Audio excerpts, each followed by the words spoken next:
જીવન બાપુ અટપટું છે, પણ માણસનું અવતાર બાપુ એક જ એવો છે કે ઈશ્વરને મેળવવો ને કાચી કલાક થાય જો તેવડ હોય તો. આ મેં તમને ક્યાં રૂપિયા આપ્યા છે? તમે હું બોલું છું તમે સાંભળો છો, મેં તમને ટપાલ લખી છે? આ રહ્યો ઈ જ ઈશ્વર. મને તમારામાં બધે ઈશ્વર દેખાય છે કે હું બોલું છું મારો ઈશ્વર સાંભળે છે. તમને આ નો ઈશ્વર દેખાતો હોય તમારો પ્રશ્ન છે. આ પરમ તત્વની વાત છે. આત્મ છે ને, આત્મ તત્વ છે ને, પરમ તત્વ છે. કોઈને ખબર નથી કેવો છે ને ક્યાંથી આવે છે ને ક્યાં જાય છે. આત્માનો ખોરાક જ ભજન છે. તમને ટાઈટ વાતી હોય ને બે ગોદડા મળી જાય એટલે ટાઈટ શાંત થઈ જાય. ભૂખ લાગી હોય બે રોટલા મળી જાય એટલે શાંત થઈ જાય. તરસ લાગી હોય પાણી મળી જાય એટલે શાંત થઈ જાય. જીવ છે ને, જીવ સારા કપડા ને ઘરેડા ને ગાડીઓ ને બધું મળી જાય એટલે જીવ શાંત થઈ જાય.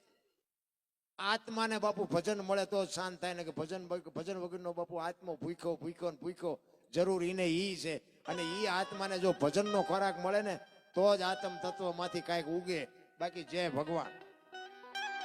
તો બધું આપણે કર્યું છે, ભજન જ નથી કરતા. અને વિશ્વાસ આપણને કાંઈ છે નહીં. આંકડીમાં આવીને પછી નામ લે તો કઈ એને બધી ન ખબર હોય ને. કે હું તમને એક વાત કરું, બધાના ઘરે નાનું એવું મંદિર તો બધાને હોય ને. નાનો એવો ગોખલો હોય કે એકાદો ફોટો હોય. રોજ આપણે દીવા અગરબત્તી ઘરે બધા કરતા જ હોય ને. ચોખા ઘીનો દીવો કરતા હોય, અગરબત્તી કરતા હોય. તો હું આ બધા બેઠા ને એમને કહું કે તમારે આખા ઘરનાને લગ્નમાં જવાનું હોય, આખા ઘરનાને, તો ડેલાને તાળું મારો કે ઉઘાડું રાખો?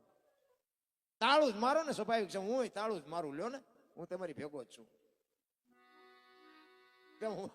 હું એમ કહું છું કે જો તાળું મારી તો આપણે ઓલા 360 દી ચોખા ઘીના દીવા કરતા હોય તો 2 દી ધ્યાન ન રાખે?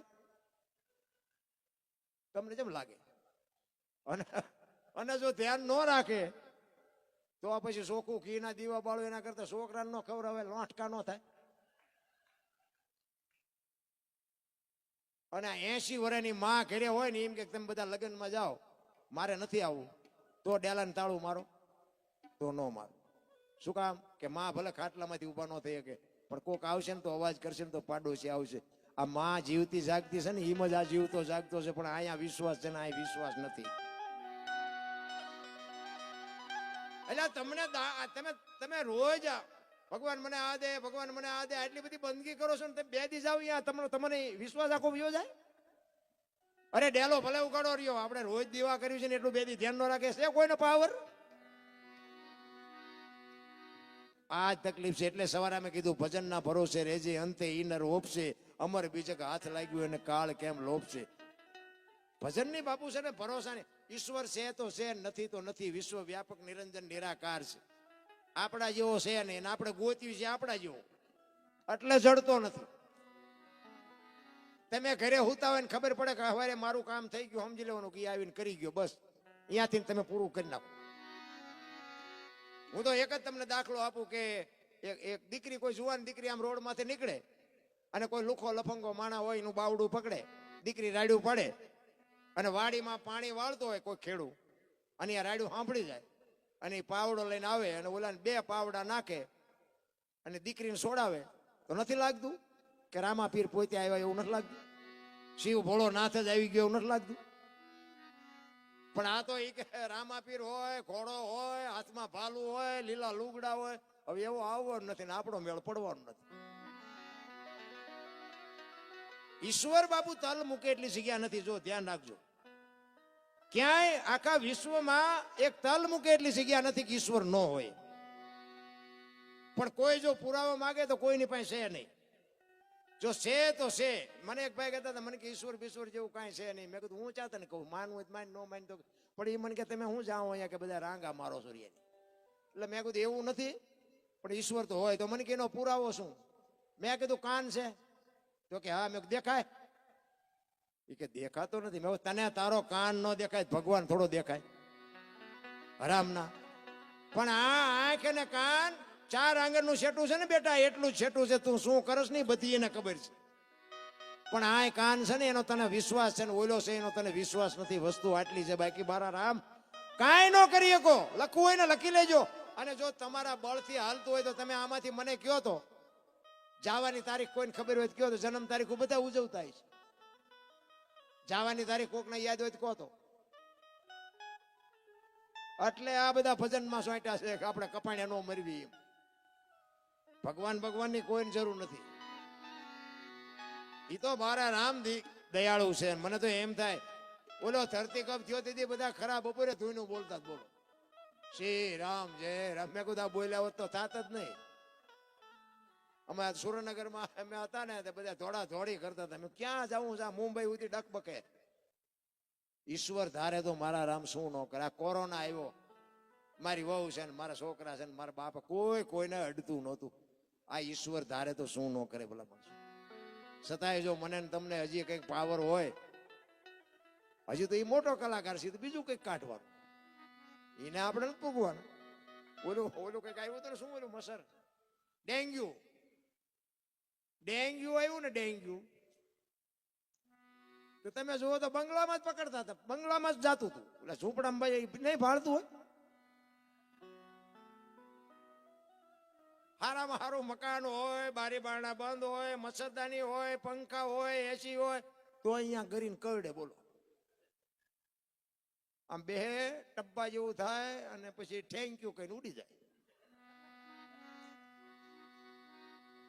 હું એમ કહેવા માંગુ છું કે બાપુ આવડું મોટું પેક મકાનમાં જો ઈ પોગી જતું હોય તો આ ઝૂંપડામાં જ્યારે બારણું નથી, ખાટલો નથી, પંખો નથી, ગાડલું નથી, ગોદડું નથી, તો મસરીને નહીં ભાળતું હોય. ઈશ્વર બાપુ ત્રાજવું લઈને બેઠો છે. ઈશ્વરને ખબર છે કે આ છે ને કાળી મજૂરી કરીને હુતા છે અને આ ચેટલાયના રોલ કરીને હુતો છે. એ મસર અહીંયા જ મોકલાય.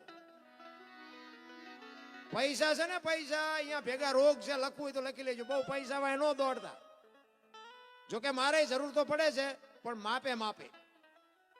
એટલે કે પૈસા છે ને અહીંયા ભેગો રોગ આવે બોલો. અને પૈસા વાળા 8 દી અને 8 દી બીપી મપાવતા હોય. અને ડોક્ટર એક જ વાત કરે દાળ ભાત સિવાય ખાતું તો મર્યો. હવે આ પૈસા શું કરો? ઓલા ઝૂંપડામાં રહે ને આખા દુનિયામાંથી રોટલા માગીને લાવે, ગટરોમાંથી પાણી પીવે, તોય કઈ નથી થતું. અને આવડા ઘડિયાળના કાંઠે પાણી પીવે, ઘડિયાળના કાંઠે રોટલા ખાય ને તોય જો અડધી કલાક મોડું થયું ને તો હવે ટીકડી લેવી પડશે. અને ટીકડી ન લેતા હા ધમણ થાય, લાઈવ ઝટ. આપણે એમ થાય એ ઉપડ્યા કાતો. તમે જુઓ આ છે ને પ્રકૃતિનો નિયમ છે. તમારા મારા 5 તત્વ છે ને એમાં આ શરીરને અમુક ઠંડી, શિયાળો હોય ને તો થોડીક ઠંડી ખાવી જોઈએ, વરસાદમાં થોડુંક પલળવું જોઈએ, ઉનાળામાં થોડોક તડકો ખાવો જોઈએ, તો તમારા શરીરનું લેવલ રહે. આ છે ને આ બધું એસિન બેસિન આ બધું જે આવ્યું ને આ રોગ વધ્યાનું કારણ એ છે. ઘણા એમ કે આ ખાતર વાળું દવા વાળું ખાય ને એટલે બધા રોગ વધ્યા. ત્યાં ઝૂંપડામાં રહે છે અહીંયા રોગ નથી તો એવડે એમની દુકાનો શું નોખી છે? આપણે જાય લેવી છે અહીંયા જ નથી લેતા. પણ એ પ્રકૃતિ હારે જીવે છે અને આપણે બધું ઊભું કર્યું છે. તમે જો આમ રોડ માંથી ક્યારેક નીકળો ને એમાં તમે જુઓ તો ઘર એસી, ઓફિસ એસી, ગાડી એસી, બધું એસી જ હોય. રોડ માંથી કોક વાર નીકળો ને એમની ગાડી બગડી હોય ને પછી આમ ઝાડું બાડું ક્યાં ગમે હોય ને તો આમ ઉભા હોય, ગાડીમાં બે એવું ન હોય. અને ધોમ તડકો હોય ને આપણે ઉભા રહીને આપણે એમ ખબર તો પૂછવી શું થયું છે. પણ એમને સામું નજર કરો ને તો ઓલા બાય પેલા બટાટા જેવા લાગે. આપણને એમ થાય હમણાં મરી જવાના, ટમાટા જેવા થઈ ગયા હોય. તડકો માથે હોય, ગાડીમાં બે એવું ન હોય, કોઈ પાણીએ પાય એવું ન હોય. શરીર તમારું લેવલ રાખવા માટે પ્રકૃતિ હારે તમારે જીવવું પડે. કહેવાનો મારો મિનિંગ પ્રકૃતિ હારે જેટલું જીવશે ને એટલું તમારું શરીર લેવલમાં રહેશે. આપણા ગઢા તમે જુઓ તો તલાવડામાં બળદિયા માણા ભેગા પાણી પીતા હતા. હવે અત્યારે આવડા બધા કે ફ્રીજ નું પીવો ને ફિલ્ટર નું પીવો ને શું, પણ આયા દી ઉઠાડી દીધો ફિલ્ટર નું ફ્રીજ નું પી. કોઈ મતલબ નથી રામ. આવળ બાવળ ના દાંતણ કરતા હતા બાપુ, ઠેઠ સુધી બાપુ શેરડી શેણા કકડાવતા હતા. અત્યારે કે કોલગેટ વાપરો ને શીબાકાવા વાપરો, થઈ જાય ગબિયું જેવા મોટા. અરે સંસ્કૃતિ ખતમ કરી આપણી બાપા ગઢની કોઠા હુજ જેવી હતી. એમનું કીધું જો કર્યું હોત ને તો બાપુ આટલા ડોક્ટરે નો હેરાન થતા હોત ને આટલી પબ્લિકે નો હેરાન થાય. દવાખાનામાં જાઓ તો આપણને એમ આખી દુનિયામાં કોઈ હાજુ જ નથી. હેઠા પીડ્યા હોય હેઠા. તમે જોવો તો નવા દવાખાના બને જ જાય છે, બને ડોક્ટર એ નવા બને જાય. આપણને એમ થાય કે આપણને અમે તો ભણતા હતા ને તો 1-2 છોકરા મર્યા રહેતા ને મેં તમારે શું બનવું કે ડોક્ટર, મેં મરી જાય ભૂખ્યા, કોઈ માંદું નથી પડતું, ડોક્ટર થઈને શું કરશું? અત્યારે અમને એમ થાય કે એમ ડોક્ટર નું ભણ્યા હોત તો સારું. તમે જુઓ તો ખરા ડોક્ટર આટલા છે તો છે નવરાત નથી. કેટલા રોગ તમે જુઓ. કહેવાનો મારો મિનિંગ બાપુ સમય મળ્યો છે આનંદ કરે એવો, આમાંથી કંઈક મોજ કરી લેજો, મા બાપની સેવા કરજો. વ્યસનથી કંઈક થોડાક, વ્યસન છે ને વ્યસન બાપુ એ મારી નાખે એવું છે. વ્યસનથી હોય તો બાપુ એકદમ ન છૂટે, પણ જો બને તો છોડજો. અને આપણે જો છોડશું ને તો જ આ પ્રજા આપણી સુધરશે. બાકી આપણો જો દાંડો નહીં નમે ને તો છોકરા એ જ માર્ગે સડવાના. આપણને થોડીક ભી પડશે, પણ આપણી પેઢીને બાપુ જો ચોખ્ખી રાખવી હોય તો આપણે વ્યસન પહેલા છોડવું પડે. કારણ કે આ બધી ઘરની નિહાળ હોય. આપણે કોઈક સાધુને સીતારામ કરીએ તો છોકરાને એમ થાય કે દાદા સીતારામ કરતા હતા આપણે કરાય. આપણે બેનો દીકરીઓને આપતા હોય તો કે દાદા આપતા હતા આપણે અપાય. આપણે ગાયું કૂતરાને દેતા હોય તો કે દાદા દેતા હતા આપણે દેવાય. પછી આપણે કોથળીઓ તોડતા હોય કે દાદા તોડતા હતા આપણે તોડાય. એ આ ઘરની નિહાળ છે. કોઈને બાપુ આ છે ને કોઈ મા બાપને એવા અરમાન ન હોય કે મારો દીકરો દારૂડિયો થાય, મારો દીકરો કોકનું ખૂન કરીને જેલમાં જાય. બાપુ કોઈ મા બાપને આ વિચાર ન હોય. તમે જોજો દારૂ કોઈ પણ માણસ પીતો હોય છે ને, કોઈ દી એનો જમે દારૂડિયો નહીં ગોતે. તમારે જોવું હોય તો તમારે માર્ક કરવો હોય તો કરજો. નકર એને દારૂ વગેરે હાલતું નથી. એને એમ ન થાય કે આપણે જમે દારૂડિયો ગોતો તો આપણે મહેમાન ગતિએ ગયા હોય તો જલસા થાય. કોઈ દી ન ગોતે. અંદર બેઠો નહીં સાચો છે, એને ખબર જ છે કે દારૂડિયો હોય ને એ મારી દીકરીને વહેલું મોડું દુઃખ જ આવે. એને ખબર પડે અંદર બેઠો એ સત્ય છે. બાકી તો બાપુ છે ને એક બે ભાઈબંધ દારૂ પી ગયેલા ને એમાં માથે સૂરજ આવેલો, તે બે વાતમાં વાદે સડી ગયા. એ કે સૂરજ જો ને કે કેવો માથે તપ્યો હોય. ઓલો કે સૂરજ નથી સાંદો છે. એ કે સૂરજ છે. ઓલો કે ના સાંદો છે. બે જણા પી ગયેલા બે, અને બે વાદે સડી ગયા. એમાં એક ભાઈ નીકળ્યા અહીંયાથી. એ કે ભાઈ અહીંયા આવો. એ કે હું કઉ છું સૂરજ છે, આ કે છે સાંદો છે, આ ઉપર છે કે શું છે? એ મને કહું આમાં હકીકતમાં સાચું શું છે? ઓલો કે જો સૂરજ કહીશ તો ઓલો ગાળ્યું દેશે, સાંદો કહીશ તો આ ગાળ્યું દેશે. એ કે પણ હું આ ગામનો જ નથી. એ કે તું આ ગામનો ન હોય તને ન ખબર હોય. ઉપડી કે આ જેવા માણા હોય ને એવી વાત કરાય. અહીંયા છે ને અહીંયા તમે સાંભળવા બેઠો છો ને એટલે અમારે એવી વાત કરાય. અહીંયા પછી ધંધાની વાત ન કરાય. ધંધાનો શોખ હોય ને ધંધાની વાત કરાય. ઢોરનો શોખ હોય ને ઢોરની વાત કરાય. વાહનનો શોખ હોય ને વાહનની વાત. આ બાપુ રામચરિત માનસનું આયોજન છે, રામકથાનું. રામકથા તો રામકથા છે. એનો એક તમને પ્રસંગ કહું. એક સાખી છે. વશિષ્ઠ મહારાજ ભરતને કહે છે 14 વર્ષ વનવાસ આપ્યો ને રામને, અને ભરત મોસાળમાંથી આવ્યો એટલે વશિષ્ઠ બાપુને કહે છે, ચોધાર આંસુ રડે છે કે મારી માએ કેવું કામ કર્યું, મારા ભાઈનો મારા ભાભીનો કોઈ ગુનો નહીં અને વનમાં મોકલ્યા. ભરતજી રુદન કરે છે. ત્યારે વશિષ્ઠ મહારાજ કહે છે, શું હું ભરત ભાવિ પ્રબળ જીવન મરણ જસ અપજસ નફો અને નુકસાન આ કોઈના હાથની વાત નથી. અને વાત એ સાચી છે. જીવન મરણ જસ અપજસ નફો અને નુકસાન હજી આજે કોઈને ખબર નથી. વિજ્ઞાનને ફલે ગમે અહીંયા દોડવું અહીંયા દોડે. અને આટલા બધા બેઠો તમને જ પૂછું, તમારો જન્મ થયો તો કેવી રીતે થયો કોઈને ખબર હોય તો કયો, અને કેવી રીતે મરવાનું છે ખબર હોય તો કયો. કોઈને ખબર નથી. અમે અહીંયા આવ્યા છીએ, અમને જ મળે કબજા મળે એ અમને ખબર નથી. તો કોઈ પણ માણસ ધંધો કરે એમાં નફો થવાનો છે કે નુકસાન થવાનું છે એ કોઈને ખબર. બધા નફા હાટું જ કરે છે.